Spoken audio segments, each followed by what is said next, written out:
Hello students, welcome to Global Online. This is Ankita Sood. So HPSET 2024 paper one के final preparation के लिए full syllabus revision session आज से हम शुरू कर रहे हैं, जिसमें आज मैं कंप्लीट टीचिंग एप्टीट्यूड अगले 60 मिनट्स के अंदर आपको पूरा पढ़ाने वाली हूं। इस सेशन की खास बात यह है कि इसमें आपके सारे कॉन्सेप्ट्स तो क्लियर हो ही जाएंगे, साथ ही आपको थोड़ा सा ये भी आइडिया मिलता रहेगा कि कैसे क्वेश्चंस एग्जामिनेशन में पूछे जाते हैं। तो स्टूडेंट्स, अगर अभी भी आपने पेपर वन नहीं पढ़ा है तो ये सेशंस आपके लिए बहुत ही ज़्यादा ज़रूरी हैं। आप इसको ज़रूर अच्छे से पढ़िए, सारे कॉन्सेप्ट्स आपके क्लियर हो जाएँगे। ये वो टॉपिक्स हैं जो कि बार-बार एग्ज़ाम में पूछे जाते हैं, तो अगर अभी भी आप लोग 1 महीने में सिर्फ़ ये टॉपिक्स को अच्छे से पढ़ लेते हो, तो मैं आपको 100% श्योरिटी देती हूँ कि पेपर 1 में ईज़िली 80 प्लस स्कोर किया जा सकता है। तो सबसे पहले हम देखेंगे टीचिंग का इंट्रोडक्शन यानी कि शिक्षण का परिचय। सो अभी जैसे मैं आप लोगों को पढ़ा रही हूँ, ये टीचिंग है। आप लोग मेरे वीडियो से, मेरे सेशन से कुछ सीख रहे हो, वो लर्निंग होती है। सो मेजर ऑब्जेक्टिव जो होता है टीचिंग का, वो लर्निंग को इफेक्टिव बनाना ही होता है।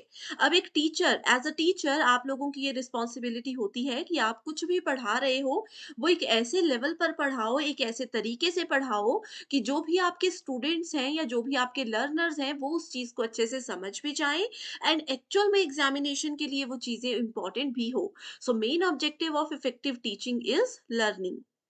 Teaching is the purposeful direction and management of the learning process. अब देखो, अब जैसे आप सभी मेरे सेशंस को देख रहे हो, इसके पीछे आपका और मेरा एक पर्पस है। ठीक है, कुछ उद्देश्य है। मेरा उद्देश्य ये है कि मुझे जितना भी नॉलेज है वो मैं आपके साथ शेयर करूं, एंड आपका ये पर्पस है कि आप अपना जेआरएफ अचीव करो। एंड एक प्रॉपर तरीके से मैनेज कर कर अगर हम टीचिंग लर्निंग प्रोसेस को पूरा करते हैं, तो ही उस टीचिंग लर्निंग प्रोसेस को सक्सेसफुल माना जाता है। इसके साथ ही एग्जामिनेशन में टीचिंग से रिलेटेड कुछ डेफिनेशंस भी पूछी जाती हैं। जैसे कि एग्जाम्पल लेते हैं, प्रीवियस ईयर क्वेश्चन से ही पूछा गया था कि एपीजे अब्दुल कलाम एपीजे अब्दुल कलाम जो थे, उन्होंने टीचिंग के बारे में क्या कहा था?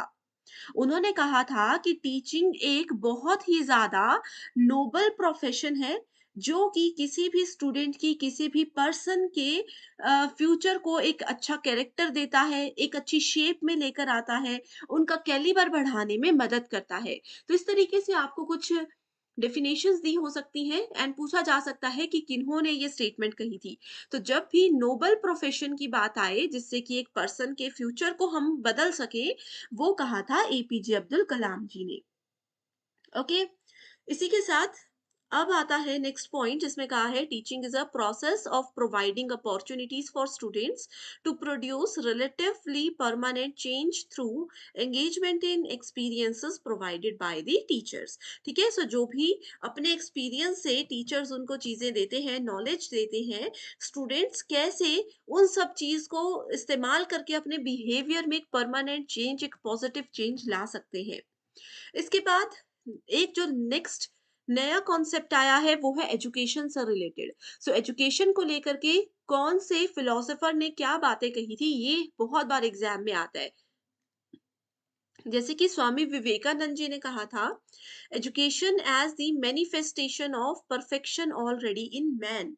अब देखो, किसी पर्सन में, आप कोई पर्सन है, अगर आप में कोई एक कला है, आप में कोई गुण है, कोई टैलेंट है, अब उस टैलेंट को एक अच्छे तरीके से प्रेजेंट कैसे किया जाए, सबके सामने कैसे लाया जाए, या किसी पर्सन को खुद भी नहीं पता होता कि मुझ में ये गुण है, ये टैलेंट है, ये सब चीजें सामने लाने में मदद करती है एजुकेशन। तो ये एक मैनिफेस्टेशन होता है of perfection already in man. दूसरा है एरिस्टोटल। खास तौर पर अगर आप इंग्लिश लिटरेचर के स्टूडेंट्स हो, तो एरिस्टोटल की बहुत सी डेफिनेशंस आपको पता होनी चाहिए। इसमें इन्होंने कहा है कि creation of a sound mind in a sound body, स्वस्थ शरीर में स्वस्थ मस्तिष्क का निर्माण करना ही एजुकेशन होता है। जॉन डेव्यू ने कहा था, education as the power by which man is able to control his environment and fulfil his possibilities.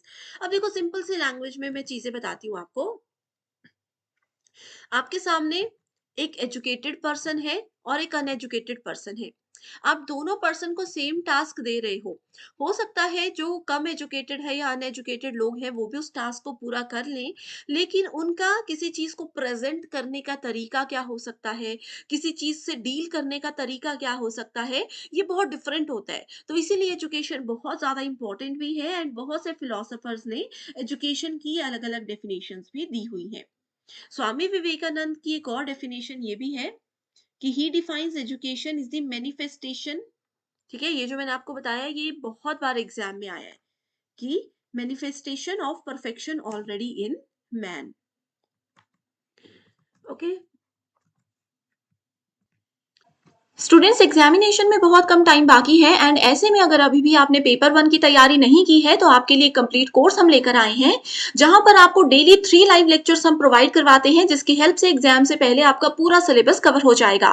Topic wise MCQs and PYQs भी आपको रिकॉर्डेड फॉर्मेट में मिल जाएंगे। हिंदी एंड इंग्लिश दोनों लैंग्वेजेस में मॉक टेस्ट अवेलेबल हैं, जिसमें से जरूर एज इट इज क्वेश्चन आएंगे, एंड एग्जामिनेशन के लेवल के according and previous year paper के पैटर्न के according 5000 plus MCQ question bank भी है, जिसको अगर आपने पढ़ लिया तो यकीन रखिए कि इसी के अंदर में से एग्जामिनेशन में क्वेश्चन आएंगे और आप बहुत आसानी से अच्छा स्कोर कर सकते हो। इसके लिए हमारा एक न्यू बैच अभी स्टार्ट हो रहा है, आप आज इस बैच को ज्वाइन कर लीजिए। इसके लिए 50% ऑफ लिमिटेड पीरियड के लिए मैं लेकर आई हूँ।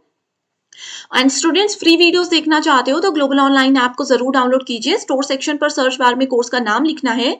यहाँ पर आप जैसे कंटेंट पर जाओगे तो आपके सामने कंप्लीट कोर्स मिल जाएगा, जिसमें देख सकते हो आप लोग पीडीएफ्स भी हैं, वीडियोस भी हैं, एंड टेस्ट भी आपको मिल जाएंगे। सेपरेट भी हिंदी इंग्लिश दोनों लैंग्वेजेस में मॉक टेस्ट अवेलेबल हैं। आपको प्रीवियस ईयर पेपर के पीडीएफ्स भी यहाँ पर हम प्रोवाइड करवाते हैं।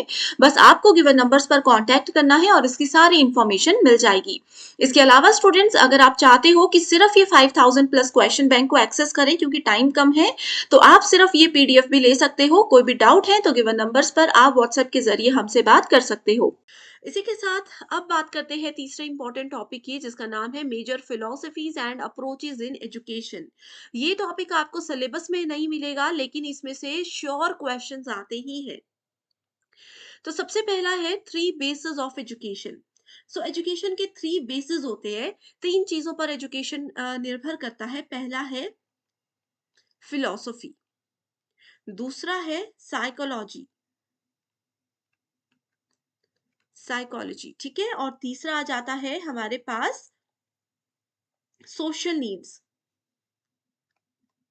सोशल नीड्स, ये तीन चीजों पर एजुकेशन निर्भर होती है।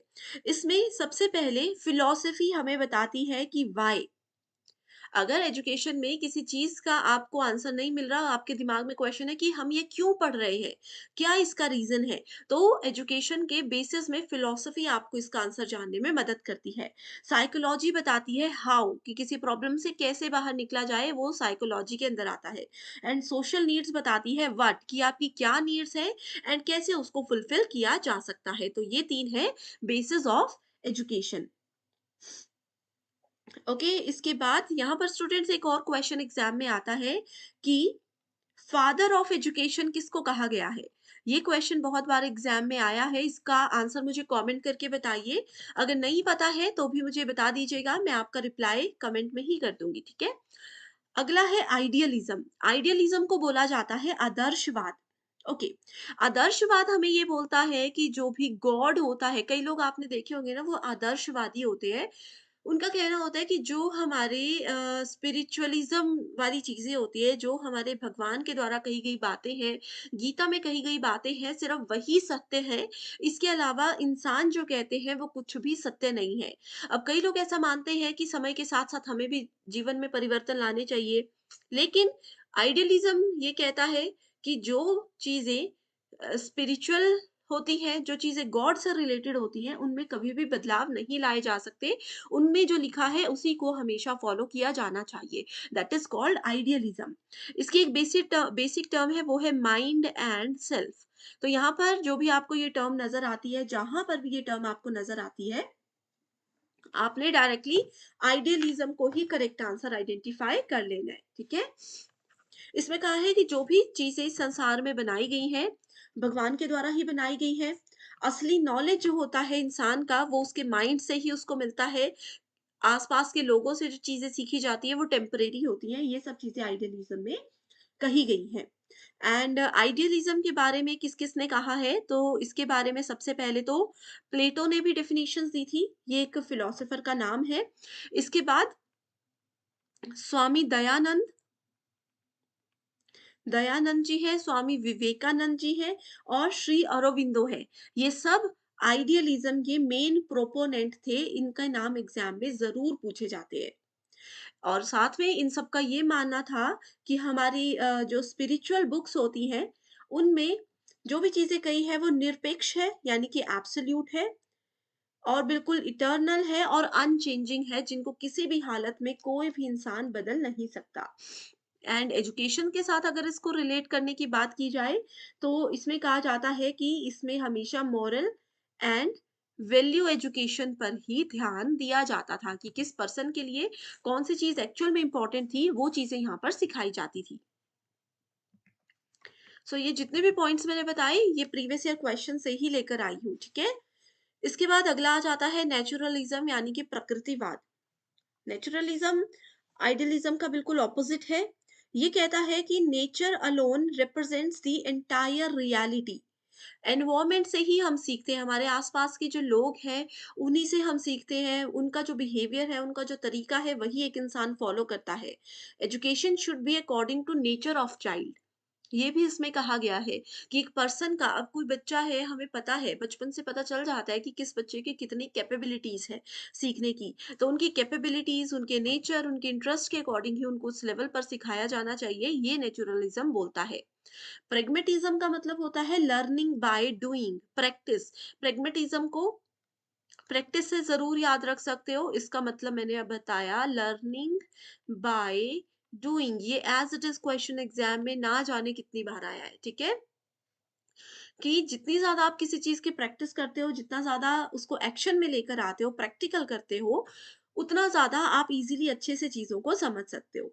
अब जैसे अगर आप डॉक्टर बनना चाहते हो, डॉक्टर छोड़ो, अब आप नेट सेट एग्ज़ाम दे रहे हो, आप सभी असिस्टेंट प्रोफ़ेसर बनना चाहते हो, ठीक है? टीचिंग फ़ील्ड में जाना चाहते हो, तो आपको जितना मर्ज़ी नॉलेज हो, चाहे जितने मर्ज़ी अच्छे मार्क्स से आपने एग्ज़ाम क्वालीफ़ाई किया है, अगर आप लोग अपनी टीचिंग स्किल्स पर फ़ोकस नहीं करोगे, अपनी टीचिंग को अच्छे से प्रैक्टिस नहीं करोगे, तो क्या वो सक्सेसफुल टीचर आप बन पाओगे? नहीं बन पाओगे। तो इसीलिए प्रैग्मैटिज़्म बहुत ज़्यादा इम्पोर्टेंट होता है।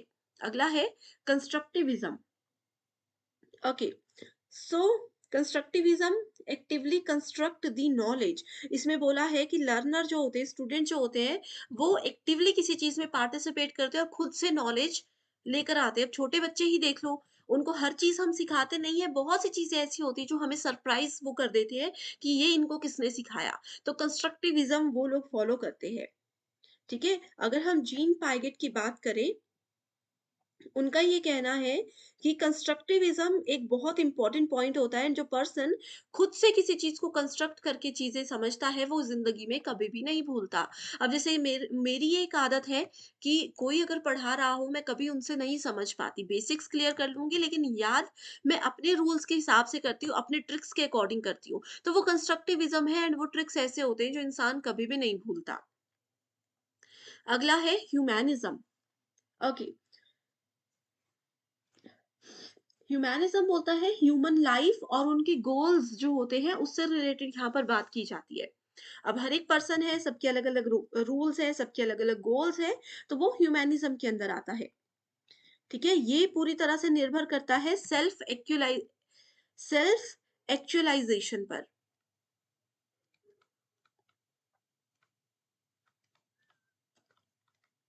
पूरी तरह से सेल्फ एक्चुअलाइजेशन पर ये निर्भर करता है। इसमें जैसे cooperation, mutual tolerance, social understanding, ये सारी चीजें आती है ह्यूमैनिज्म के अंदर। तो ये टर्म्स जो है एज इट इज एग्जाम में आ सकती है, नोट जरूर कीजिए। And students, already in topics पर डिटेल्ड वीडियो भी है, अगर वो अभी तक आपने नहीं देखी है, बस मुझे कमेंट करके बता दीजिए ताकि मैं आपके साथ लिंक शेयर कर सकूं। एंड अगर आपको ये सेशन पसंद आ रहे हैं, तो भी एक बार ज़रूर मुझे बता दीजिएगा। एंड नेक्स्ट यूनिट कौन-सी चाहते हो, वो भी शेयर ज़रूर कीजिए।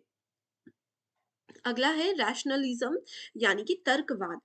सो सेंस एंड एक्सपीरियंसेस, जहाँ पर टर्म्स नज़र आएँगी sense and experiences, that is called rationalism. जो भी चीज़ें हम अपनी सेंसेस से, अपने एक्सपीरियंस की मदद से सीखते हैं, वो रैशनलिज़्म के अंदर आता है। एक्जिस्टेंशियलिज़्म इसके अंदर आ जाता है इंडिविजुअल की एग्जिस्टेंस, उसकी फ्रीडम, उनके जो भी चॉइसेस होते हैं, उन सब के बारे में अगर कहीं पे बात की गई है तो गो फॉर एक्सिस्टेंशियलिज्म। अगला है behaviourism. So behaviourism it assumes that the learner is a passive organism who may be conditioned to learn new behavior। अब देखो, आपका बेसिक बिहेवियर जो होता है किसी पर्सन का, वो कोई नहीं बदल सकता, लेकिन फिर भी आप अगर किसी पर्सन के साथ रोज मिलते हो, पूरा पूरा दिन साथ रहते हो, तो उनकी कुछ ना कुछ आदतें आपके अंदर आ ही जाती हैं। अभी आप चाहे जितने मर्जी बड़ी उम्र में हो, जितनी मर्जी छोटी उम्र में हो, बिहेवियरिज्म सबके ऊपर बराबर काम करता ही है। ऑब्जर्वेबल बिहेवियर होता है। आपको साथ वाले की आदतें या आपकी आदतें साथ वाले में जाएंगी ही जाएंगी। नेक्स्ट है gestalt psychology. Gestalt psychology भी बहुत इंपॉर्टेंट है। It believes that the whole is greater than sum of its parts. कि छोटी छोटी चीजें जो है, उनको मिला करके भी हम वो नहीं बना सकते जो एक बड़ी चीज हमें देती है, एक बड़ा नॉलेज जो हमें देता है। ओके, सो ये 10 इंपॉर्टेंट फिलोसफीज थी जो कि एग्जाम में बार बार पूछी गई है। एजुकेशन से रिलेटेड कुछ टर्म्स हैं, बहुत ज़्यादा इंपॉर्टेंट है, जून 2023 के एग्जाम में एज इट इज़ आई थी। इसमें कहा था जैसे कि basic education, Wardha education system किसने इंट्रोड्यूस किया था? महात्मा गांधी जी ने।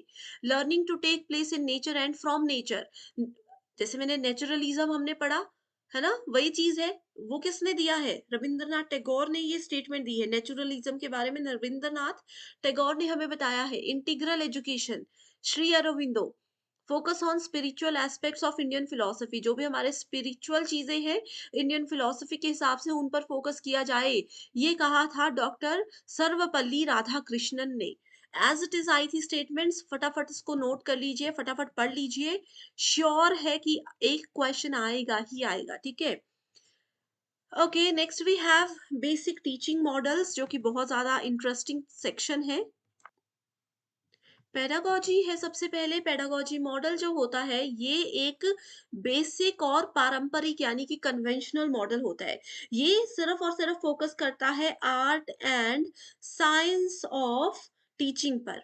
Art and science of teaching पर ये फोकस करता है।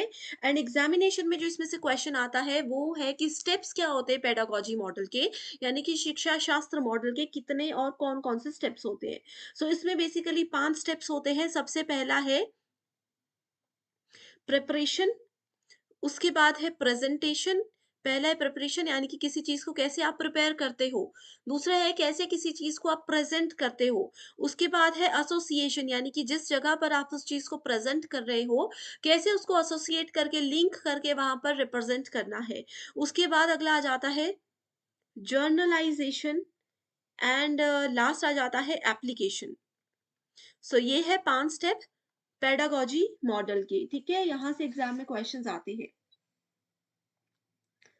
Okay, linking new material to relevant existing ideas. ये प्रिपरेशन होता है कि अपने पुराने नॉलेज को यूज करके नए आइडियाज को कैसे आप लोग इजीली जनरेट कर सकते हो। दूसरा आ जाता है andragogy. Andragogy model, learners are self directed. Self directed andragogy मतलब खुद से। इतने इसमें स्टूडेंट्स एक्टिव होते हैं कि वो खुद को समझते हैं कि कौन सी चीज हमारे लिए सही है, कौन सी चीज गलत है, कैसे किस चीज को फॉलो किया जाए। ओके, एंड्रागॉजी मॉडल में they don't receive knowledge but interpret through discovery. And या इसमें सेल्फ इवैल्यूएशन भी होता है, अपना मूल्यांकन खुद वो करते हैं। यहाँ पर उनको मूल्यांकन के लिए किसी टीचर, किसी एजुकेटर या किसी की भी ज़रूरत नहीं है। तो ऐसे जो समझदार बच्चे होते हैं, जो अपना अच्छा-बुरा समझते हैं, अब जैसे आप लोग हो, आप लोगों को कोई देखने वाला नहीं है, शायद आपके घर वाले भी नहीं आपको बोलते होंगे कितना पढ़ा, टेस्ट लेते हैं, कुछ नहीं बोलते होंगे। तो ये स्टूडेंट्स ऐसे होते हैं, अडल्ट स्टूडेंट्स होते हैं जो कि अपना अच्छा-बुरा समझते हैं। उनकी खुद की तैयारी कैसी चल रही है, वो भी अच्छे से समझते हैं और उस अकॉर्डिंग तैयारी आगे भी करते हैं। सो एंड्रागॉजी में हमेशा अडल्ट लर्निंग को फॉलो किया जाता है। एंड इसका मेजर पॉइंट होता है कि सेल्फ इवैल्यूएशन ये हमेशा करते हैं। नेक्स्ट है एंड्रोगॉजी, पेडागॉजी के साथ-साथ एक और मॉडल होता है ह्यूटागॉजी। इसमें से काफ़ी कम क्वेश्चंस आते हैं, लेकिन पढ़ लीजिए। सेल्फ डिटर्मिनेशन लर्निंग इसको कहा जाता है। सेल्फ डिटर्मिनेशन लर्निंग, ठीक है? एक टर्म और है, प्रीवियस ईयर क्वेश्चंस में आया था बार-बार कि पेडागॉजी को और क्या बोला जाता है? पेडागॉजी को एंगेजमेंट टर्म के साथ रिलेट किया जाता है। एंड्रागॉजी को कल्टीवेशन के साथ, कल्टीवेशन के साथ रिलेट किया जाता है, एंड ह्यूटागॉजी को realisation, it goes with realisation, ठीक है? सो ये 3 टर्म्स है, ये अगर आपने याद रख ली तो काफ़ी ईज़ी हो जाएगा आप लोगों को क्वेश्चन समझने में। पेडागॉजी एंगेजमेंट, एंड्रागॉजी कल्टीवेशन और ह्यूटागॉजी रियलाइजेशन, ओके? अगला मॉडल है Robert Glazers model of teaching. इस मॉडल का एक दूसरा नाम भी होता है जिसको कहा जाता है teach the teacher, teach the teacher model. And ये एक फ्रेमवर्क होता है टीचिंग के लिए, जो कि मेजर फोकस करता है स्टूडेंट्स की एक्टिव पार्टिसिपेशन पे, कि क्लास में कोई भी एक्टिविटी हो रही है तो ये पूरा ध्यान रखता है कि स्टूडेंट्स अच्छे से पार्टिसिपेट करें, एंड फीडबैक पर भी यहाँ पर मेजर फोकस रखा जाता है। ये मॉडल रॉबर्ट ग्लेजर के द्वारा बनाया गया था 1970s में, इसीलिए इसका नाम रॉबर्ट ग्लेजर्स मॉडल रखा गया है। ओके, इसमें 3 मेन फेजेस होते हैं, 3 स्टेप्स पर ये फॉलो करता है। पहला है प्रिपरेशन, दूसरा होता है प्रेजेंटेशन, एंड तीसरा होता है प्रैक्टिस। एग्जाम में ये पूछा जाता है कि रॉबर्ट ग्लेजर्स मॉडल कौन से 3 P प्रोसेस पर काम करता है, तो वो है preparation, presentation and practice. Okay, next model है SAMR model, SAMR SAMR model. तो सबसे पहले तो SAMR की आपको फुल फॉर्म पता होनी चाहिए। एस का मतलब होता है सब्स्टिट्यूशन, ए का मतलब होता है ऑगमेंटेशन, एम का मतलब होता है modification,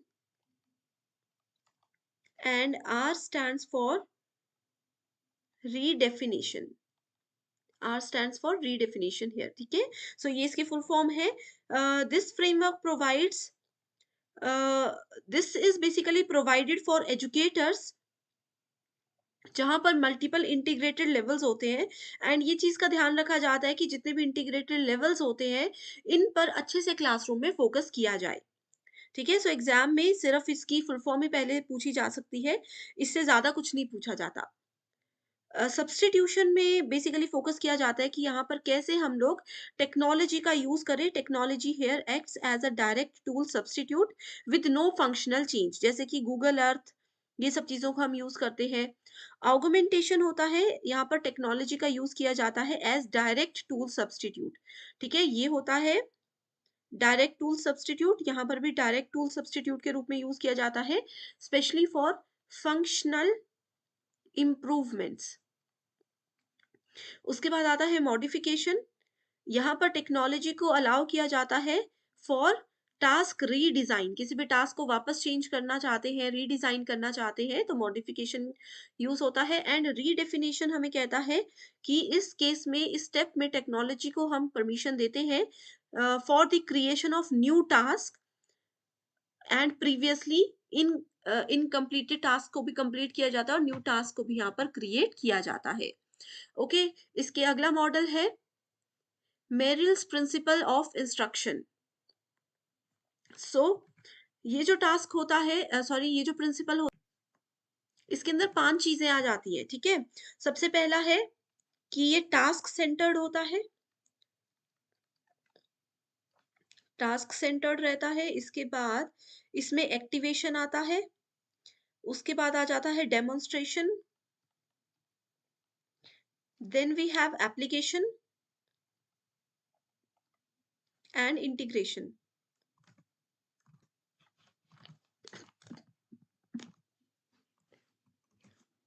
next is ADDIE model of instructional design. So यहाँ पर एडी की फुल फॉर्म होती है analyse, design, develop, implement and evaluate. तो यही इसकी फुल फॉर्म भी है एंड यही इसके स्टेप्स भी हैं। अगला आ जाता है हमारे पास 5E instructional model of e learning. So 5E model में आपको पता है कि 5 ई होते हैं, ठीक है। पहला ई स्टैंड्स फॉर एंगेज, दूसरा is explore, third is explain, fourth is elaborate and fifth is evaluate. तो इन मॉडल्स में आपको ज्यादा कुछ याद रखने की जरूरत नहीं है, ये जो फुल फॉर्म्स और जितनी सी इंफॉर्मेशन मैंने दी है ये काफी है। ओके, सो पेडागोजी एंड्रागोजी ऑलरेडी हम डिस्कस कर चुके हैं। पेपर 1 के साथ साथ पेपर 2 के फाइनल रिवीजन पे भी ध्यान दीजिएगा एंड इसके लिए स्टूडेंट्स कंप्लीट स्टडी मटेरियल लेकर आई हूँ जो कि एग्जामिनेशन के लेवल के अकॉर्डिंग प्रिपेयर किया गया है। स्टूडेंट्स सोचते हैं कि पेपर 2 तो हमने ऑलरेडी अपने पोस्ट ग्रेजुएशन में ग्रेजुएशन में पढ़ा हुआ है तो अब हम वहीं से क्लियर कर लेंगे एग्जाम को। लेकिन स्टूडेंट्स कॉम्पिटेटिव एग्जामिनेशन के लेवल में बहुत ज्यादा डिफरेंस होता है एंड उन्हीं सब चीजों का ध्यान रखते हुए स्टडी मटेरियल में हम आपको नोट्स एंड एमसीक्यूज प्रोवाइड करवाते हैं। जो भी सब्जेक्ट्स अवेलेबल है उसकी लिस्ट आप देख सकते हो एंड आपको सिर्फ गिवन नंबर्स पर कांटेक्ट करके इसको ज्वाइन करना है।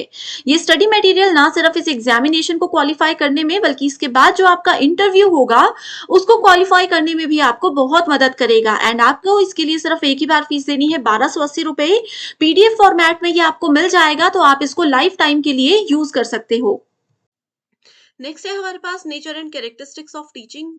अब देखो डायरेक्ट डेफिनेशंस है, फटाफट से हम इसको डिस्कस करेंगे। सो पहला पॉइंट में कहा गया है teaching is an interactive process. अब मैं आप लोगों को पढ़ा रही हूँ, मैं आप लोगों को होमवर्क क्वेश्चंस भी दे रही हूँ। मान लीजिए हम क्लासरूम में बैठकर पढ़ रहे हैं, ऐसे में मैं आपसे बात करे जाऊं बोले जाऊं लेकिन आप लोग कुछ रिस्पॉन्स ही नहीं दे रहे हो, ना यस में ना नो में, कोई जवाब ही नहीं दे रहे हो, तो हमारी टीचिंग लर्निंग इंटरेक्टिव नहीं होगी, रिस्पॉन्सिव नहीं होगी। सो टीचिंग को यानी कि शिक्षण को अच्छा बनाने के लिए ये बहुत ज्यादा जरूरी है कि टीचिंग लर्निंग प्रोसेस जो है वो इंटरेक्टिव होना चाहिए। दूसरा है it is a process of development and learning.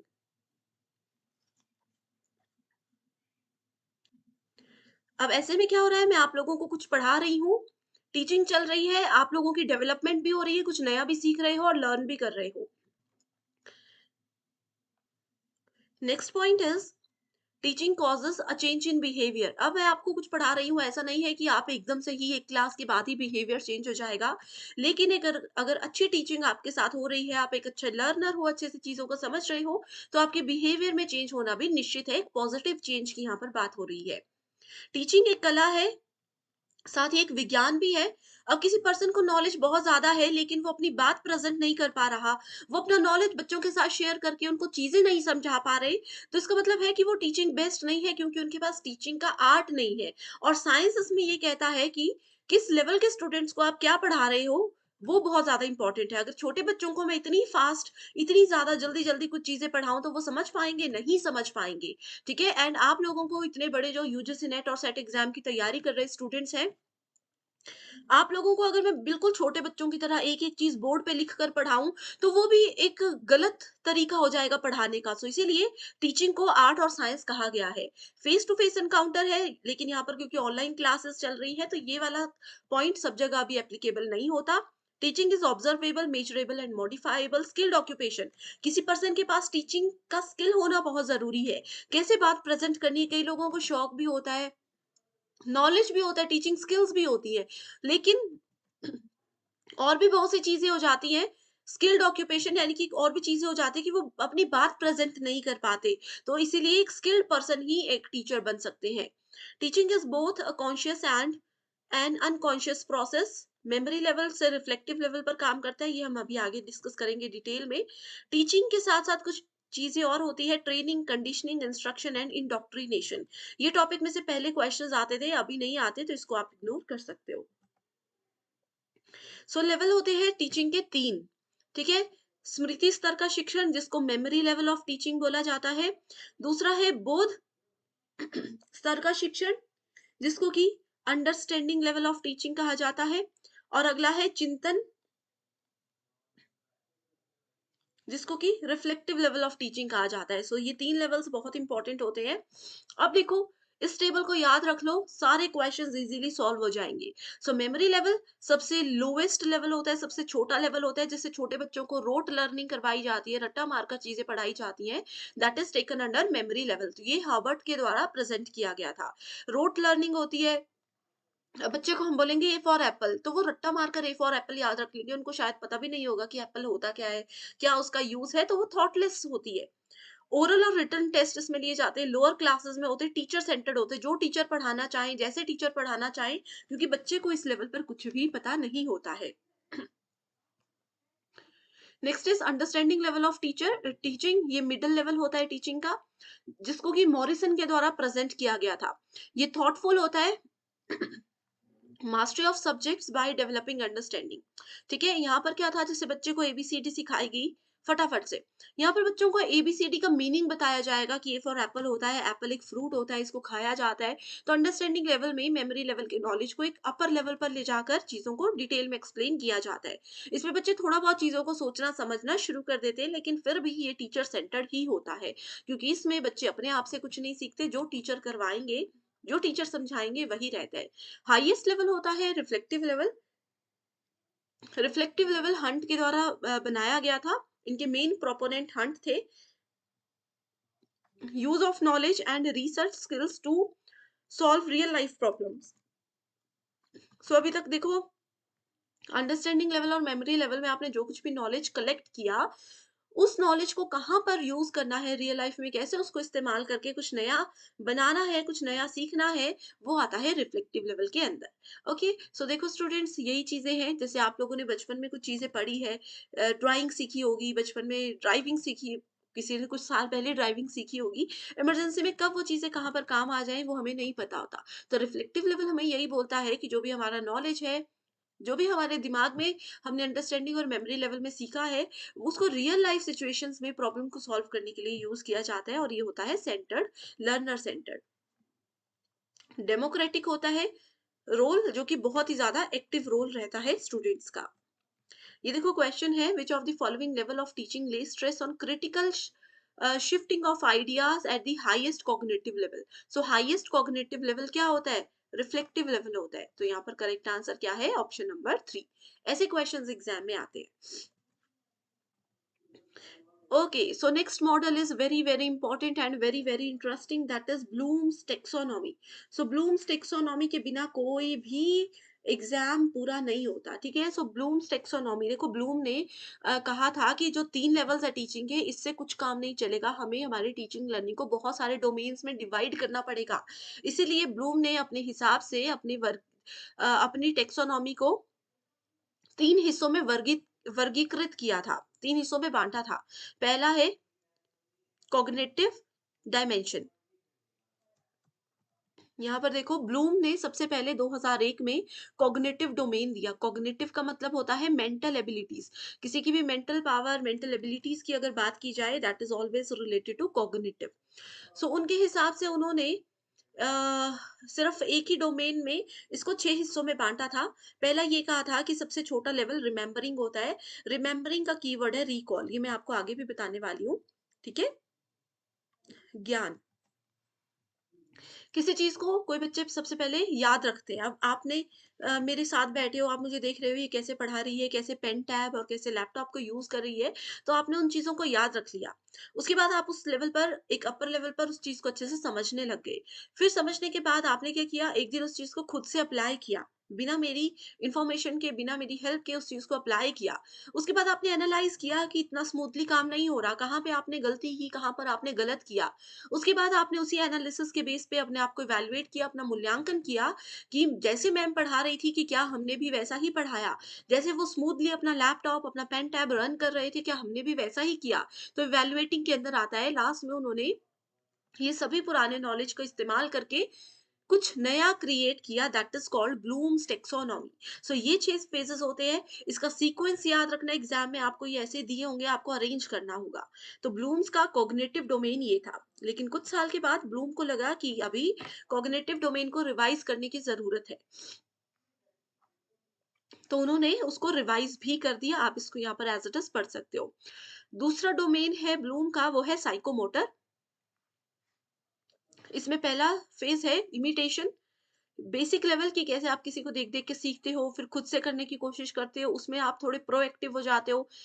फिर आर्टिकुलेशन और नेचुरलाइज़ेशन, लास्ट में वो चीज़ इतने प्रैक्टिस आप कर लेते हो कि नेचुरली आपके अंदर आ जाती है। आप उसमें इतने प्रैक्टिस करते हो कि आपको, देखो, शुरू में जब आप लैपटॉप चलाना सीख रहे होंगे, गाड़ी चलाना सीख रहे होंगे, तो आपने अ, थोड़ा संभल-संभल कर काम किया होगा।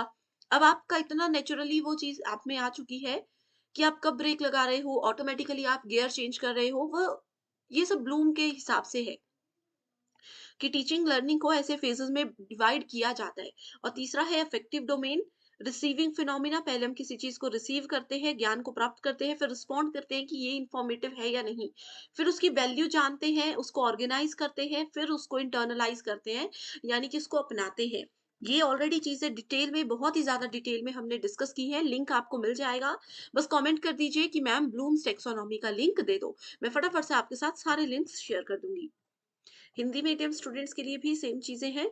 यहाँ पर पहला लेवल है ज्ञान, और ये सब देख सकते हो। कुछ कीवर्ड्स हैं, जैसे कि अगर हम रिमेम्बरिंग की बात करें, रिमेम्बरिंग में जहां पर आपको डिफाइन, आइडेंटिफाई, नेम, रिकॉल, ये सारे कीवर्ड्स नजर आए, मतलब कि रिमेम्बरिंग कॉग्निटिव डोमेन में, रिमेम्बरिंग लेवल पर हम अभी बात कर रहे हैं। अगर आपको किसी एग्जाम्पल में कहा है कि एबीसी नाम की किसी लड़की ने अपना जो है आईडी और ये सब चीजें वेरीफाई करवाई, मतलब कि इवेल्युएटिंग फेज की बात की जा रही है, तो हिंदी मीडियम में यहाँ पर देख सकते हो, बहुत इंपॉर्टेंट है ये चार्ट, इसको एज इट इज नोट जरूर कीजिए। देखो, जो मैं कह रही थी ना, ब्लूम्स टेक्सोनॉमी की अरेंजमेंट पूछी जाती है, करेक्ट सीक्वेंस पूछा है, ये 2020 का क्वेश्चन है। ठीक है, सो देखो क्या आता है, सबसे पहले रिसीव करते हैं हम, फिर रिस्पॉन्ड करते हैं, फिर वैल्यू, फिर ऑर्गेनाइजेशन, फिर कैरेक्टराइजेशन। देखो क्या है करेक्ट आंसर। ठीक है, इसका करेक्ट आंसर खुद से ढूंढकर मुझे रिप्लाई कमेंट में चाहिए ही चाहिए। स्टूडेंट्स, अगर आपको लग रहा है कि ये सेशन बहुत ज्यादा फास्ट हो रहा है, थोड़ा सा स्लो मुझे करना चाहिए, तो भी आप मुझे कमेंट करके एक बार जरूर बताइए। आपके सजेशंस को जरूर फॉलो किया जाएगा। एंड नेक्स्ट यूनिट कौन सी चाहिए वो भी बता दीजिए। नेक्स्ट है हमारे पास गैगनीज टेक्सोनॉमी। गैगनीज एक एजुकेशनल साइकोलॉजिस्ट थे, जिन्होंने कहा कि सिर्फ 3 लेवल से काम नहीं चलेगा, हमें एजुकेशन को रिप्रेजेंट करने के लिए कम से कम 9 स्टेप्स को फॉलो करना चाहिए। तो वो 9 स्टेप्स एग्जाम में पूछे जाते हैं। पहला है gain the attention of the learners.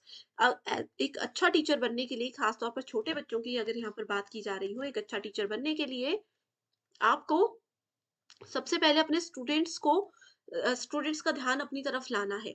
Inform learners of the objective, कि आज हम कक्षा में क्या पढ़ने वाले हैं वो उनको बताओ।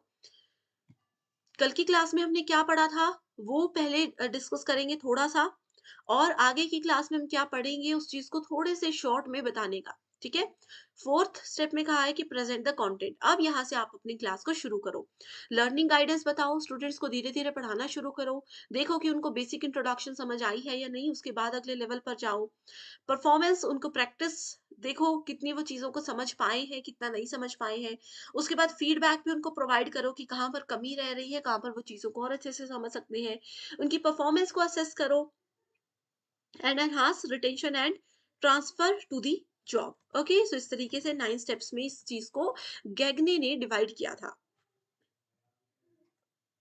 ओके, अब जैसे कि इतनी देर से हम टीचर सेंटर्ड और लर्नर सेंटर्ड मेथड की बात कर रहे हैं, जो भी स्टूडेंट्स हैं, अगर आप टीचिंग एप्टीट्यूड पढ़ रहे हो तो टीचर लर्नर सेंटर्ड आपको आना ही चाहिए। ठीक है, टीचर सेंटर्ड वो होते हैं जिसमें टीचर फोकस रखता है, टीचर क्या पढ़ाएंगे, कैसे पढ़ाएंगे, वो सब डिसाइड करते हैं। लर्नर सेंटर्ड में लर्नर पर फोकस रखा जाता है, लर्नर कौन से तरीके से पढ़ना चाहते हैं, कैसे पढ़ना चाहते हैं, वो सब चीजें आती है। और ये आती है mixed strategy. Teacher centre basically जो बहुत बड़े बड़े क्लासरूम्स होते हैं जहाँ पर 100-200 बच्चे एक साथ हों, वहां पर लर्नर सेंटर्ड यूज किया जाता है। एंड ट्यूशंस वगैरह या स्मॉल क्लासरूम्स में इंडिविजुअल मेथड्स को यूज किया जाता है, एंड मीडियम साइज में स्मॉल ग्रुप मेथड्स को यूज किया जाता है। अब लेक्चर मेथड क्या होता है, टीम टीचिंग और टीवी वीडियो प्रेजेंटेशन, ये सब आते हैं टीचर सेंटर में। बस इसके नाम पढ़ लीजिए, याद रख लीजिए, रट्टा नहीं मारना है कि टेबल को रट लो। अब ग्रुप डिस्कशन, आपको पता है ग्रुप डिस्कशन 100 लोगों में हो सकता है, नहीं हो सकता। ग्रुप डिस्कशन में 5 6 7 लोगों की ही जरूरत होती है, तो मतलब स्मॉल ग्रुप होगा। सेमिनार में भी थोड़े लोग होते हैं। ठीक है, तो ऐसे होगा लेक्चर। अब 2 लोगों को आप पढ़ा रहे हो, वो लेक्चर नहीं होता, वो ट्यूशन की कैटेगरी में आ जाता है। ट्यूटोरियल्स की कैटेगरी में आ जाता है, ठीक है?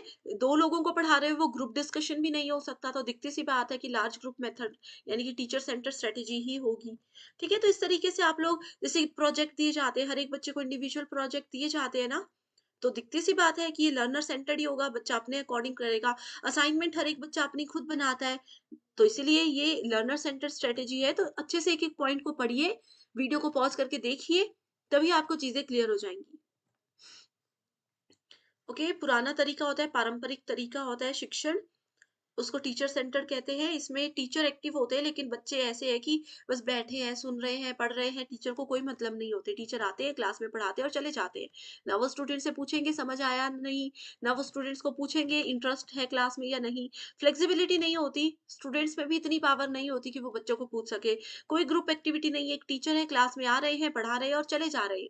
पारंपरिक तरीका, वन वे कम्युनिकेशन, क्योंकि यहाँ पर सिर्फ टीचर बोलते हैं, स्टूडेंट्स नहीं।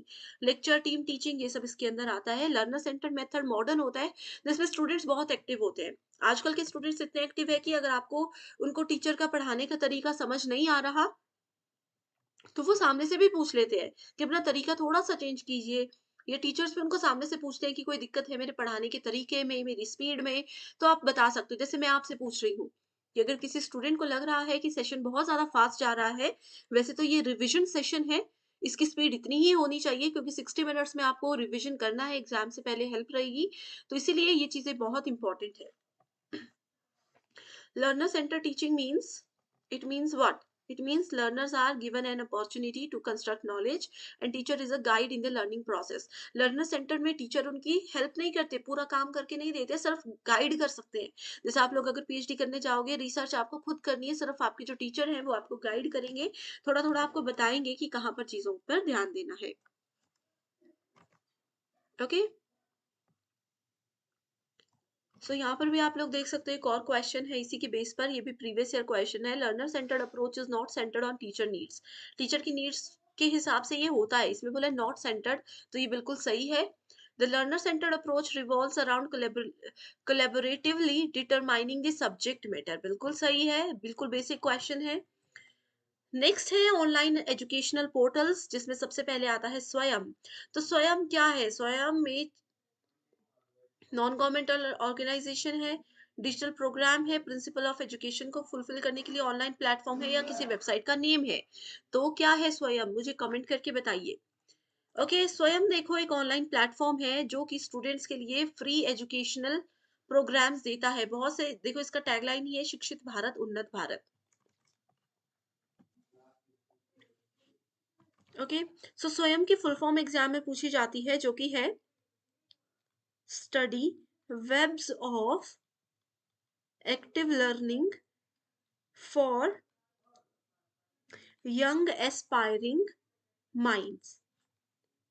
ठीक है, तो ये है स्वयं का फुल फॉर्म। इसमें जितने भी स्टूडेंट्स हैं वो किसी भी कोर्स के लिए बिल्कुल फ्री में एनरोल हो सकते हैं। बेस्ट ऑनलाइन टीचिंग प्लेटफॉर्म के लिए इसको बनाया गया है। करंटली अगर यहाँ पर हम 2023 के शुरुआती दिनों की बात करें, तो यहाँ पर ना जाने कितने लाख बच्चे एनरोल ऑलरेडी हो चुके हैं। आप इंडियन हो, इंडिया से बाहर रहते हो, कहीं भी रहते हो, आप इसमें एनरोल हो सकते हो। स्वयं बेसिकली 4 क्वाड्रेंट्स पर काम करता है। पहला क्वाड्रेंट है वीडियो, इसमें आपको वीडियो लेक्चर्स मिल जाएँगे। दूसरे इसमें आपको कंटेंट मिल जाएगा, ई कंटेंट, जिसको आप बाद में चाहे तो प्रिंट भी करवा सकते हो। सेल्फ असेसमेंट यहाँ पर आपको मिल जाती है, यानी कि कोई भी टेस्ट अगर आप देते हो, तो आप उसके बाद उसमें असेसमेंट कर सकते हो, कितना स्कोर किया है, कहाँ पर गलती हुई है, एंड इसके बाद साथ ही ऑनलाइन डिस्कशन का सेक्शन भी यहाँ पर आपको दिया जाता है। तो ये है स्वयं। इसके बाद अगला टॉपिक है स्वयं प्रभा। स्वयं प्रभा को 19 अक्टूबर 2020 में लॉन्च किया गया था। ये डीटीएच डिश है, डिश आप लोगों के घर में होती है, टीवी सब लोग देखते हैं। ये टोटल 34 चैनल्स आपको प्रोवाइड करवाता है, direct to home channels. High quality educational programmes हैं जो कि 24/7 रन करते हैं। एग्जाम में ये पूछा जाता है कि कौन सा सैटेलाइट स्वयं प्रभा के लिए रिस्पॉन्सिबल है, तो जी सैट 15 यानी कि जियो स्टेशनरी सैटेलाइट 15 जो है, इसके लिए रिस्पॉन्सिबल होता है। स्टूडेंट्स में यही कंफ्यूजन रहता है कि 32 चैनल्स हैं या 34, तो ओवरऑल 34 चैनल्स हैं। एंड स्टूडेंट्स, क्योंकि ये 2020 में लॉन्च किए गए हैं सारे पोर्टल्स, तभी से सिलेबस में भी ऐड किए गए हैं। अगर आप लोगों को इससे रिलेटेड करंट अफेयर्स चाहिए, लेटेस्ट डेटा जो है स्वयं प्रभा और स्वयं से रिलेटेड वो नहीं पता, तो मैं आपको बता दूँगी। स्वयं प्रभा की सबसे ख़ास बात ये है कि इसमें अगर आप लोग चाहो तो मॉर्निंग में वो सेशंस देख लो, इवनिंग में देख लो, आफ्टरनून में देख लो, नाइट में देख लो। 34 डीटीएच चैनल्स हैं जिसमें वही चीज़ें रिपीट होती रहती है। आईआईटी की जो टीचर्स हैं उन्हीं की यहाँ पर रिकॉर्डेड सेशंस होते हैं। जैसे आज का एक सेशन है, वो हर 4-5 घंटे के बाद रिपीट होगा ताकि स्टूडेंट अपने समय और सहूलियत के हिसाब से उसको फॉलो कर सके। चैनल के नाम अब तो नहीं पूछे जाते लेकिन पहले पूछे जाते थे, अगर समय है तो पढ़ सकते हो। जैसे इसमें चैनल नंबर 1 है वागीश, चैनल नंबर 2 है संस्कृति, चैनल नंबर 3 है प्रबोध, ठीक है? किसके द्वारा इसको हैंडल किया गया है, जैसे ईएमआरसी जोधपुर, ऐसे जामिया मिलिया जो यूनिवर्सिटी है, वो कौन-सा चैनल हैंडल करती है? वो करती है चैनल नंबर 5, जिसका नाम है प्रबंधन। एंड ये basically social science, management, library science, information and इससे रिलेटेड जो सब्जेक्ट्स हैं, उसको यहाँ पर पढ़ाया जाता है। ठीक है? आईआईटी दिल्ली कौन से चैनल को हैंडल करती है? तो वो है चैनल नंबर 12 नेपटेल, चैनल नंबर 14 नेपटेल। यहाँ पर देख सकते हो इंजीनियरिंग से रिलेटेड कोर्सेज़ आईआईटी के द्वारा बताए जाते हैं। नेक्स्ट है यूजीसी मूक, ये भी एक स्वयं का ही वर्टिकल है। मूक की फुल फॉर्म है मैसिव ओपन ऑनलाइन कोर्सेज। ये भी आपको बेस्ट फ्री ऑनलाइन एजुकेशन देता है, बेस्ट फ्री कोर्सेज प्रोवाइड करवाता है, जिसमें अभी तक काफी सारे स्टूडेंट्स ऑलरेडी एनरोल हो चुके हैं। अब देखो लर्नर्स की कुछ विशेषताएं होती हैं और कुछ कमियां भी होती है जो कि एग्जामिनेशन के लिए इंपॉर्टेंट है। लर्नर की कैरेक्टरिस्टिक्स है easily adjust to change, internal motivation. अब देखो मैं आप लोगों को चाहे जितना मर्जी पढ़ा लूं, चाहे स्लो पढ़ा लूं, चाहे फास्ट पढ़ा लूं, लेकिन कोई स्टूडेंट अगर पढ़ना ही नहीं चाहते, उनको ऐसा है कि मुझे एक ही टीचर है मेरे फेवरेट, मैं उन्हीं से पढ़ना है, चाहे वो टीचर हफ्ते में एक ही बार क्लास लगा रहे हो, तो ऐसे में आप एक लर्नर नहीं हो, बेस्ट लर्नर नहीं हो। क्योंकि एक लर्नर वही होता है जो इजीली किसी बदलाव को एक्सेप्ट कर सके कि अगर एक टीचर आज नहीं है तो आप दूसरे से भी पढ़ सकते हो।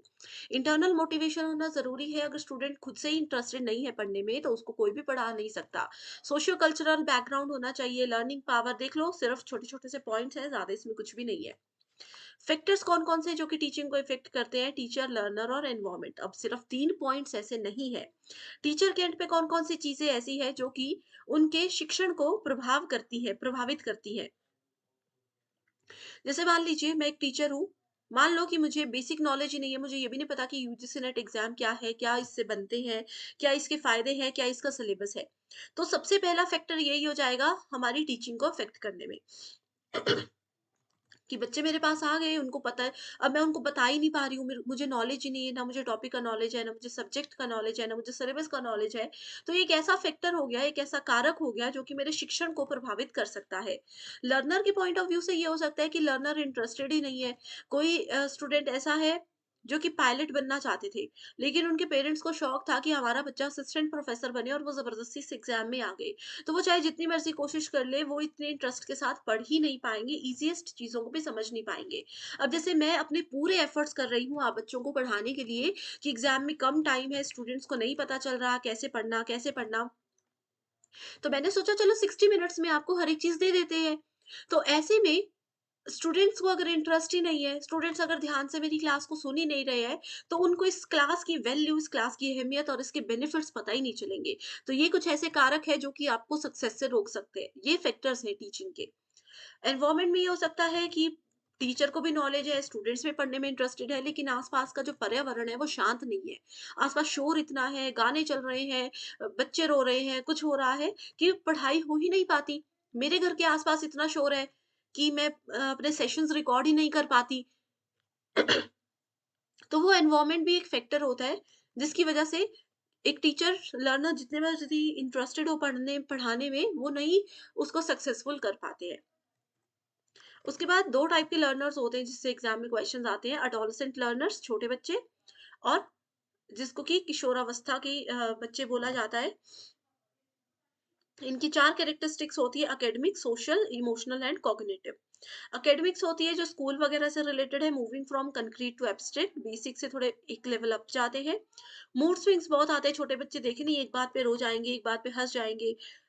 मॉडलिंग बिहेवियर होता है सोशली उनका, एक लेवल तक बच्चे ऐसे होते हैं ना, जैसे अगर हम 5th, 6th, 7th के आस-पास के बच्चों की भी बात करें, तो वो बच्चे ऐसे होते हैं कि वो चाहते हैं कि हमारी एक आइडेंटिटी हो, हमें लोग अच्छे से पहचानें। स्कूल में भी वो चाहते हैं कि हमारी एक इमेज अच्छी हो, इमेजिनरी इमेज भी वो अपनी साथ लेकर चलते हैं। कॉम्प्लेक्सिटी की अंडरस्टैंडिंग उनमें होती है। एक एज आपने बहुत बार अपने पेरेंट्स से भी सुना होगा कि एक एज होती है, उसमें अगर आप कुछ भी सीखना चाहो तो बहुत जल्दी से सीख सकते हो, तो वो कॉग्निटिव के अंदर आता है। हिंदी मीडियम यहाँ पर देख सकते हो और किशोर अवस्था की मुख्य विशेषताएं भी देख सकते हो। अगला है अडल्ट लर्नर्स, ये बहुत समझदार होते हैं, इनको अपने अच्छे बुरे भला बुरा सब पता होता है। एकेडमिक, इमोशनल, सोशल, कॉग्निटिव 4 होती हैं। बड़ी चीज़ों को कैसे अचीव करना है ये इन बच्चों को पता होता है। इनको ये पता है कि 1 मंथ में हम यूजीसी नेट एग्ज़ाम नहीं कर सकते। क्यों? क्योंकि अभी 1 ही महीने में तो सिलेबस भी पूरा नहीं होता। इनको ये पता है कि कम से कम 4 से 5 महीने हमें सिलेबस पूरा करने में लगेंगे, उसके बाद जाकर पेपर कहीं पर क्वालीफाई होगा। तो एकेडमिक्स में वो इतने स्ट्रॉन्ग होते हैं, उनको पता है कि बड़ी चीज़ को अचीव करने में समय लगता है और कैसे हमें उसको कंट्रोल में रखना है।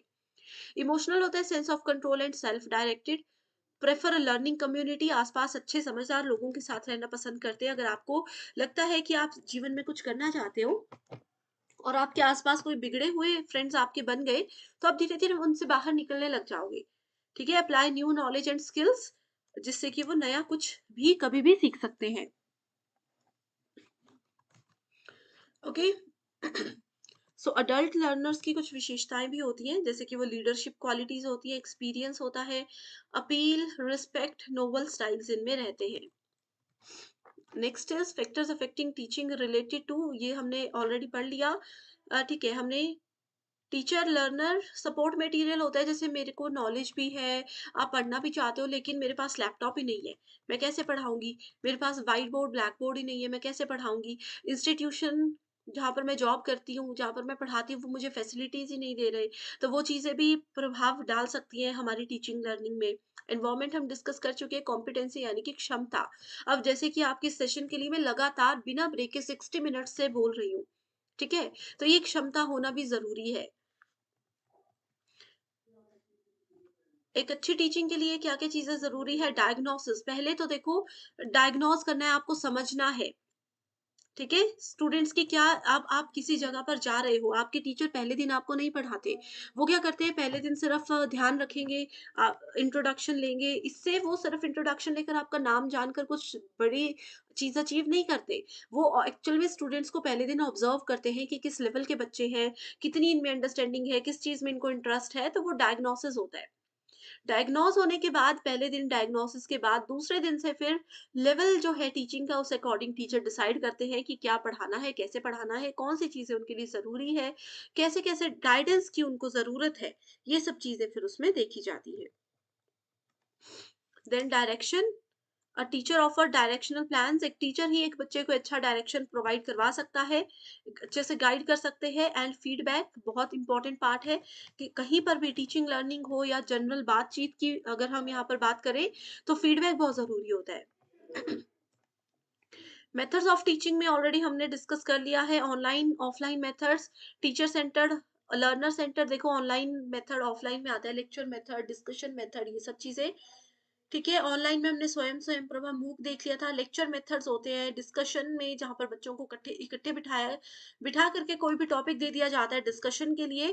डेमोन्स्ट्रेशन में उनको डेमो करके प्रैक्टिकल करके चीजें बताई जाती है। क्वेश्चन आंसर मेथड में भी डिस्कशन की तरह ही होता है, क्वेश्चन आंसर्स पूछे जाते हैं। बस सेशन में डिफिकल्ट लेवल के क्वेश्चन होते हैं, उनको कुछ एक टाइम लिमिट दी जाती है कि इसमें आपको आंसर्स देने हैं।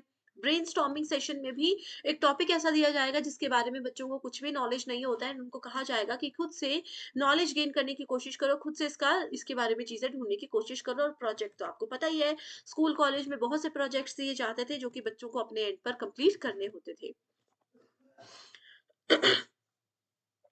नेक्स्ट है ब्लेंडेड लर्निंग, जिसको मिश्रित शिक्षण कहा जाता है। क्लासरूम लर्निंग और ऑनलाइन लर्निंग दोनों को मिला करके इसमें साथ रखा जाता है। अब जैसे क्लासरूम में टीचर पढ़ा रहे हैं, लेकिन साथ में उन्होंने लैपटॉप या बड़ी स्क्रीन रखी है जिसमें वो डिजिटली भी आपको पढ़ा रहे हैं, ये होता है मिश्रित ब्लेंडेड लर्निंग। फ्लिप्ड लर्निंग होता है लेक्चर एंड होमवर्क एक्टिविटीज। ठीक है, लेक्चर आप लोगों को इस तरीके से दिया जाएगा। ट्रेडिशनल में क्या होता था, पहले लेक्चर दिए जाते थे और होमवर्क दिया जाता था। उसके बाद फ्लिप्ड लर्निंग में लेक्चर आप लोगों को लैपटॉप कंप्यूटर्स की मदद से पढ़ाए जा रहे हैं और क्लासरूम एक्टिविटीज के लिए आपको स्कूल में बुलाया जा रहा है, ये होता है फ्लिप्ड, यानी कि उसको उल्टा कर दिया, फ्लिप कर दिया।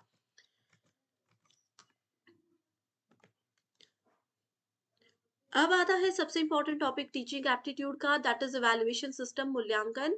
अब आप लोगों के जो फाइनल एग्जाम्स होते हैं वो क्या है, आप लोगों ने पूरा साल क्या किया उसका मूल्यांकन करने के लिए लिए जाते हैं। Evaluation is a process of gathering and interpreting evidence on changing the behaviour of the students as the progress through school. Definitions पर नहीं जाते हैं, डायरेक्ट आपको बताती हूँ। देखो, इवैल्यूएट करना इतना ज़रूरी होता है, अब पूरे साल अगर आपने क्या किया, क्या समझा, उसके लिए इवैल्यूएशन ज़रूरी होता है, ठीक है?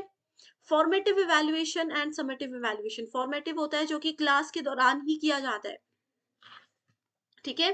क्लास में आपने क्या पढ़ा, मैंने आपको क्लास में क्या पढ़ाया, जैसे अभी क्लास के बीच-बीच में मैंने आपको होमवर्क क्वेश्चंस दे दिए, तो वो क्या है, वो फॉर्मेटिव इवैल्यूएशन हम कर रहे हैं।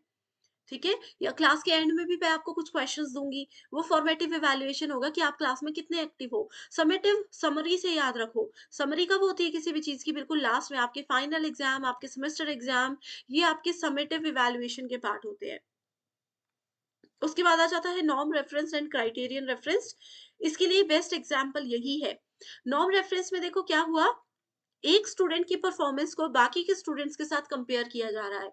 अगर एक स्टूडेंट की हाइट को बाकी के साथ कंपेयर किया जा रहा है, जहाँ पर भी बात की जाएगी कि क्लास में जितने भी बच्चे हैं सबकी परफॉर्मेंस को टीचर्स ने कंपेयर किया।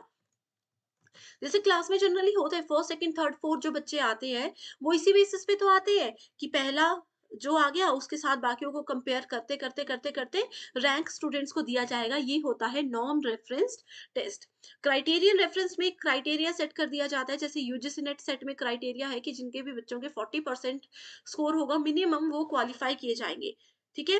तो ये क्या है, हमने क्राइटेरिया रख दिया, जैसे इस एग्जाम्पल में दिया है, जिस लड़की की हाइट 5 फीट से ज्यादा होगी सिर्फ उसी को स्पोर्ट्स कोटा मिलेगा, अदरवाइज नहीं मिलेगा। तो ये क्राइटेरिया हमने निर्धारित यहाँ पर कर दिया, ठीक है? फॉर्मेटिव, समेटिव, और ये एग्जाम में सबसे ज्यादा पूछा जाता है। इसके बाद क्वालिटेटिव और क्वांटिटेटिव टेक्निक्स भी होती हैं जो कि बहुत ही ज्यादा इंपॉर्टेंट है। एक क्वेश्चन यहाँ पर एग्जाम में आया है, बहुत बार आया है ये question. Formative evaluation tends to accelerate the pace of learning. बिल्कुल सही है। फॉर्मेटिव से हमें पता लगता है कि बच्चे क्लास में समझ रहे हैं या नहीं। फॉर्मेटिव इवैल्यूएशन से हमें स्टूडेंट्स का भी पता चलता है कि वो क्लास में सुन रहे हैं या नहीं, और टीचर को भी ये पता चलता है एक समय के साथ कि शायद हो सकता है मेरे ही पढ़ाने के तरीके में कुछ चेंजेस करने की हमें ज़रूरत है, तो वो उसको चेंज कर सकते हैं। इसलिए लर्निंग का जो पेस है, गति जो है, उसको एक्सेलरेट करने में, बढ़ाने में मदद करता है। As against summative evaluation, formative evaluation is highly reliable. बिल्कुल सही बात है ये। ओके, सो डायरेक्ट और इनडायरेक्ट लर्निंग के कुछ प्रोसेस होते हैं जो कि एग्जाम में पूछे जाते हैं। इसके अलावा स्टूडेंट्स, एक टॉपिक अभी रह गया है जिसका नाम है माइक्रो टीचिंग। आप मुझे कमेंट करके बताइए कि माइक्रो टीचिंग क्या होता है, इसमें से श्योर क्वेश्चंस आते हैं। सिर्फ डेफिनेशन बताइए। अभी आज इस वीडियो के इमीडिएटली बाद मैं एक शॉर्ट्स अपलोड करने वाली हूँ जिसमें माइक्रो टीचिंग के कॉन्सेप्ट्स मैं आपके साथ शेयर कर दूंगी, ठीक है? डायरेक्ट और इनडायरेक्ट लर्निंग प्रोसेस देखो, अभी जो मैं आपको पढ़ा रही हूँ ये एक प्रॉपर क्लासरूम सेटअप है। आप भी बैठे हो, मैं भी बैठी हूँ, आपको पता है 3 बजे क्लास होती है तो पढ़ना है। तो ये एक डायरेक्ट लर्निंग का प्रोसेस है। इनडायरेक्टली आप लर्निंग कैसे कर सकते हो, कोई बच्चे गेम्स के थ्रू सीखते हैं, कई बच्चे जो वीडियोस देखते हैं अपने सोशल मीडिया पर, वहां से भी कई लोग कितना कुछ सीख जाते हैं, है ना? तो वो दो तरीके की लर्निंग होती है। पहला है reception, gaining attention by making some abrupt changes in stimulus and stimuli. Important पर ही फोकस करेंगे। रीइंफोर्समेंट बहुत बार आता है एग्जाम में। रीइंफोर्समेंट होता है स्टूडेंट्स को जब भी फीडबैक दिया जाता है, कंपलसरी होता है क्लासरूम में कि फीडबैक देना ही देना है, that is called reinforcement. Retrieval and reinforcement, additional performance by learners and it entails feedback also, additional extra information students ने दे दी है, स्टूडेंट्स को दे दी गई, एंड साथ में उसको फीडबैक भी दिया गया। Generalisation means more practice of varied problem so as to increase the retention. Generalisation का यही मतलब होता है, किसी भी प्रॉब्लम से बाहर निकलने के लिए जितना ज़्यादा आप प्रैक्टिस करोगे उतना बाहर निकल सकते हो। जैसे कई बच्चे हमें बोलते हैं कि 3 आवर्स तक हम लगातार नहीं बैठ सकते, एग्जाम में कैसे बैठेंगे? तो जितना प्रैक्टिस करोगे, अभी भी देखो 1 मंथ है, आज ये वीडियो मैं रिकॉर्ड कर रही हूँ 6 नवंबर को, 6 दिसंबर से एग्जाम है, ठीक है? तो आप 1 मंथ तक 3 आवर्स तक लगातार पेपर सॉल्व करने की प्रैक्टिस कीजिए, बैठने की प्रैक्टिस कीजिए, इजीली आप अचीव कर सकते हो, ठीक है? Retrieval to working memory, stimulating recall of prior knowledge, ये मैंने आपको बताया था। रिट्रीवल का मतलब ही होता है कभी भी प्रायर नॉलेज को, पुराने नॉलेज को कैसे नई जगह पर इस्तेमाल करके हम नए आइडियाज को जनरेट कर सकते हैं। तो ये है direct indirect learning process. So I hope students आपको ये सेशन बहुत पसंद आया है। ये सेशन आपके लिए बहुत ही ज़्यादा इंपॉर्टेंट है, बहुत ही ज़्यादा हेल्पफुल है। सो आज हमने टोटल 15 टॉपिक्स को कवर किया है। ये 15 टॉपिक्स में भी अगर आपको अभी भी कोई डाउट रह गया है या आपको लगता है कि रिविजन से पहले आपको और कहीं डीप में जाने की ज़रूरत है, सिर्फ टॉपिक का नाम कमेंट कर दीजिए, उस पे डिटेल्ड वीडियो जो है उसका लिंक मैं सेपरेटली आपको दे दूँगी। एंड अगर ये वीडियो पसंद आई है तो प्लीज़ कमेंट करके मुझे मोटिवेट करने के लिए ही एक बार रिप्लाई ज़रूर कीजिएगा। एंड नेक्स्ट यूनिट कौन-सी चाहिए वो भी बताइए, एंड वीडियो को लाइक ज़रूर करके 10 में से आप मुझे कितना स्कोर करोगे, जैसे हमने इवैल्यूएशन की बात की, वैसे ही 10 में से आप मुझे कितना इवैल्यूएट करोगे ये भी मुझे ज़रूर बताना। So thank you so much for watching this video and I wish you all the very best.